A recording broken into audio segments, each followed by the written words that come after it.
గత కొన్ని రోజులుగా Tamil Nadu CM Vijay Thalapathy and star heroine త్రిషల మధ్య ఏదో నడుస్తున్నట్టుగా ఇద్దరు కూడా రిలేషన్షిప్లో ఉన్నట్టుగా కొన్ని వార్తలు అయితే వైరల్ అవుతున్నాయి.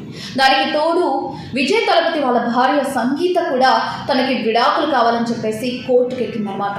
అయితే ఈ వార్తలకి బలాన్ని చేకూరుస్తూ మళ్ళీ ఒకసారి విజయ్ తలపతి అండ్ త్రిష ఇద్దరు కూడా ఒకే చోట కనిపించారనమాట. సో నిన్న హీరో అజిత్ కుమార్ తల్లి చనిపోయిన సంగతి అందరికీ తెలిసే ఉంటుంది. ఈ సందర్భంగా అజిత్ని పరామర్శించడానికి విజయ్ తలపతి అక్కడికి చేరుకున్నారనమాట. అదే టైంలో త్రిష కూడా అక్కడికి రావడంతో విజయ్ తలపతితో పాటు ఒకే కారు నుండి దిగిన వీడియో కూడా వైరల్ అవుతూ ఉండటంతో చాలామంది నెటిజన్స్ అయితే దీని మీద రియాక్ట్ అవుతూ అసలు విజయ్తో త్రిష ఏ హోదా మీద అక్కడికి వచ్చారు, భార్యతో విడాకులు అయిన వెంటనే త్రిషతో ఉన్న రిలేషన్షిప్ని బయట పెడతారా అని చెప్పేసి కూడా నెటిజన్స్ పోస్టులు అయితే పెడుతూ ఉన్నారనమాట.